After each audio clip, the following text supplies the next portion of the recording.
Ampere's law, where where we will use line integral of magnetic field. So we'll see what this is.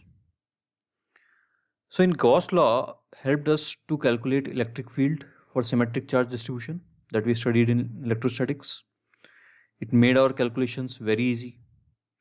Similarly, Ampere's law will help us to calculate magnetic field for symmetric current distribution. So there in Gauss law, the charge on the body, if it is symmetric, we could find electric field. Here, if the current is symmetric about an axis or about a plane, then we can use Ampere's law to find magnetic field at a point. Let's see how that works. So Ampere's law. What it says is line integral of magnetic field along a closed path in a region. So let's say this is a region where some magnetic field B exists. It need not be uniform. So line integral of magnetic field along a closed path. So we'll take any closed path like this here and we'll do line integral on it. Line integral means B dot dl on the whole path. So this circle means we are taking the whole path. So let's say we start from this point. So at this point we'll see what is the value of field, magnetic field, and we'll do B dot dl for this part. Then we'll take another dl and another B we will have, and again we'll do B dot dl. So like that we will do B dot dl on all the points on the path. So again B need not be uniform. So here B is like this, here B can be downwards, here it can be upwards, here it can be at an angle theta, doesn't matter. So at whatever small element dl we are taking, on that dl we are going to do B dot dl. So this is called line integral of magnetic field.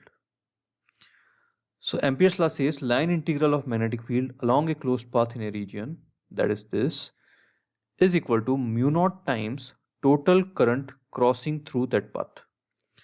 So in this case, if you see this path, so there are certain wires which are coming out of the path and going inside the path. So this says total current crossing through that path. So that is I1 coming out, which is coming out, I2 is coming out, and I3 is going out of the path. So we can write this as mu naught times I1 plus I2 minus I3.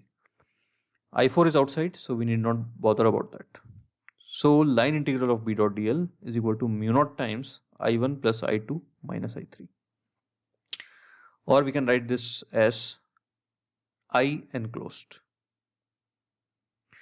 Now current crossing. So here why we took the positive sign for I1 and I2. The reason is current crossing in Ampere's law is taken positive if it's along the direction of loop we are traversing. So we have done this in angular momentum also. So similarly, here if you see from the front, so let's say you see from the top, so the direction here is counterclockwise. So if you use right hand thumb rule, the direction of this loop will come to be upwards. Upwards is positive. So if the current is coming out in the same direction, then we will take it as positive.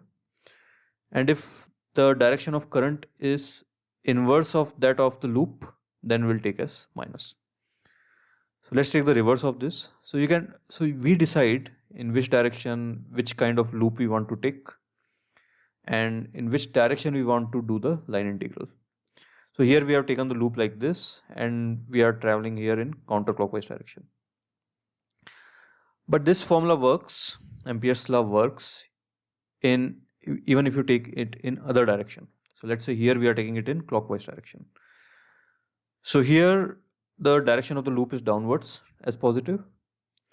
So we'll again do B dot dl for line integral, and downwards is positive, so we'll write it as plus I3 minus I1 minus I2. So this is how we take the directions of the current.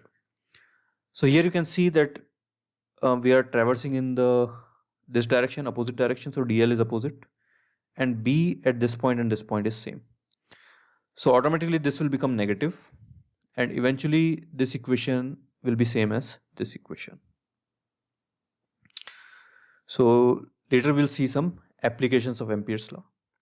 So once again, Ampere's law says that line integral of magnetic field along a closed path is equal to mu naught times current crossing through that path.